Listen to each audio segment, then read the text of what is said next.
الحمدللہ وحدہ والصلاۃ والسلام علی من لا نبی بعد۔ حضرت علماء، حفاظ کرام اور ہمارے اس محلے کے معزز و محترم ہمارے سرپرست حضرات، ہمارے سب یہاں جمع ہونے کا مقصد آپ کے سامنے آیا۔ شریعہ اسلامک کونسلنگ سینٹر، اس کی افادیت و اہمیت حضرت مفتی صاحب کی زبانی آپ حضرات نے اس کو سنا، اس کی کتنی افادیت ہے، اس کی کتنی اہمیت ہے،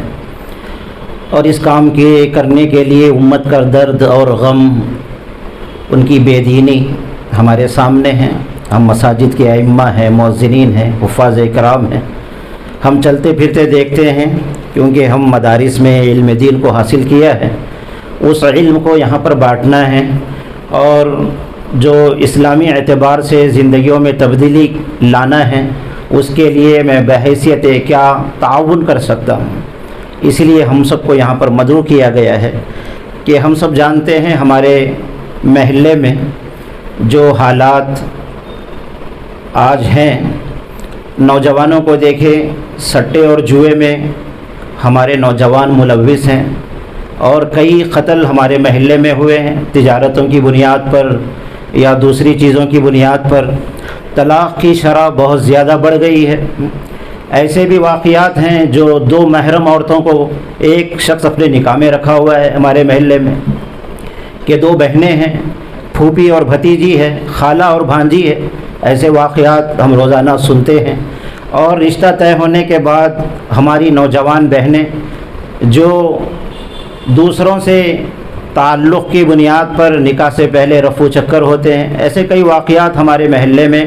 ہم سنتے ہیں، پھر بھی ہمارا ضمیر جاگتا نہیں، بے چین ہوتا نہیں، اس پر ہمیں فکر نہیں آتی، ہم اپنی زندگی کے اندر مطمئن ہیں۔ اگر یہی کیفیت ہماری رہی تو دور نہیں وہ دن کہ یہ آگ ہمارے گھروں کے اندر داخل ہو جائے۔ تو یہ ہماری ذمہ داری ہے۔ اس جو ہے کونسلنگ سینٹر ہم تجربہ نہیں رکھتے، حضرت مفتی صاحب ہمارے سرپرست بھی ہیں، نگران بھی ہیں، ان سے مشورہ کیا کہ گرتے پڑتے ہی صحیح اس کام کو ہم ہمارے محلے میں کریں گے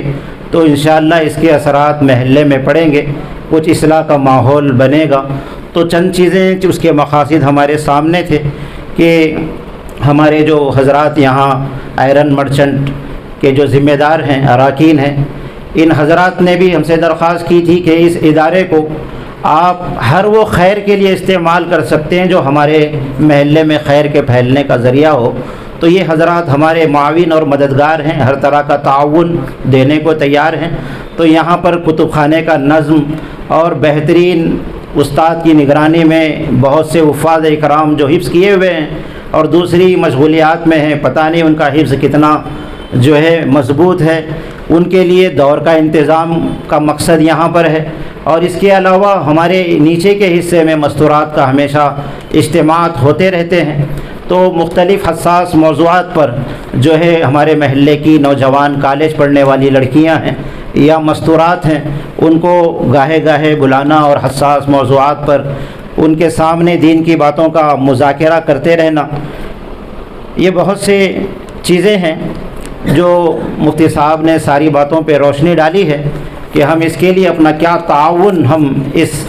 کونسلنگ سینٹر کے لیے کر سکتے ہیں۔ اس کے لیے ہم آگے آئیں، مفتی صاحب سے گاہے گاہے مشورہ کرتے ہوئے آپ کی سرپرستی میں اور آپ کی نگرانی میں کوئی ایسے حساس مسائل جو ہم سے حل نہیں ہوتے ہیں، مفتی صاحب سے ہم وقت لے کر ان مسائل کو حل کرنے کی کوشش کریں گے۔ تو یہ بہت اہمیت اور افادیت والا کام ہے، اسی لیے آپ حضرات کو اس زحمت کو دینے اور اس ذمہ داری کو اوڑھنے کے لیے یہاں پر بلایا گیا ہے۔ امید کہ اس بات کو ہم اپنے محلے میں چلائیں گے، اپنے مسلیوں میں چلائیں گے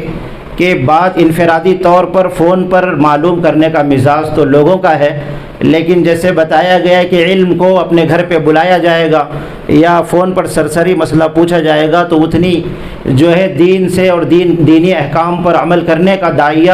زندگی کے اندر نہیں پیدا ہوتا، جتنا طلب کے ساتھ وہ پوچھنے کے لیے کسی مقام پر آتا ہے تو عمل کا جذبہ بھی اس کے اندر اللہ تعالیٰ اس حرکت کے ذریعے سے اس کے اندر